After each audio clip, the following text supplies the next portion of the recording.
Breaking news, undisputed super middleweight champion Canelo Alvarez versus the WBA super welterweight champion Terence Crawford. Official na ang laban nila sa September 13 sa Allegiant Stadium sa Las Vegas, Nevada. Ipapalabas ang laban nila sa Netflix.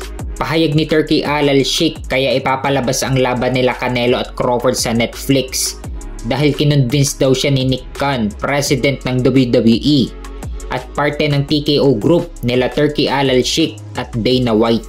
Kung matatandaan ang laban nila Jake Paul at Mike Tyson, pinalabas din sa Netflix at naging successful naman ang mismong event.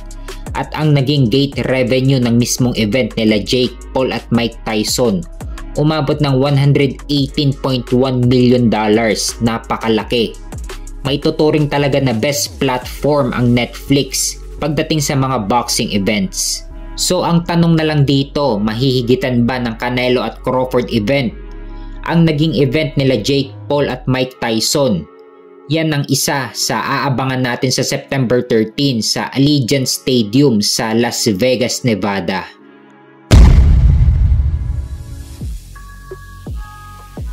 Sa kabilang banda naman, the ring belt na paglalabanan nila undisputed super middleweight champion Canelo Alvarez versus the WBA super welterweight champion Terence Crawford. Nagkakahalaga ito ng $188,000. Kung sa peso, nagkakahalaga ito ng 10,613,497 pesos. Ganyan ka-importante kay Turki Al-Sheikh ang mga malalaking laban na tulad nito. Talagang paggagastusan talaga niya ng malaki. Maikasalang ang mga malalaking laban at maglaban-laban lang ang mga malalaking pangalan sa boxing.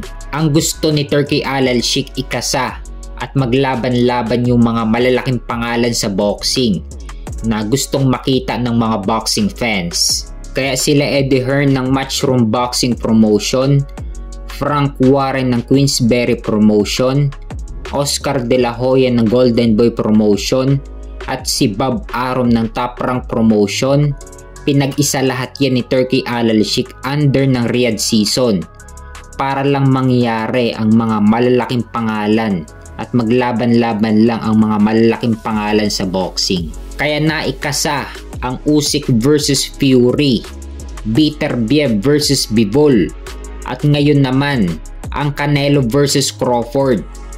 Kaya si Turki Al-Sheikh ngayon ang bumubuhay sa boxing dahil naikakasa niya ang mga malalaking pangalan sa boxing.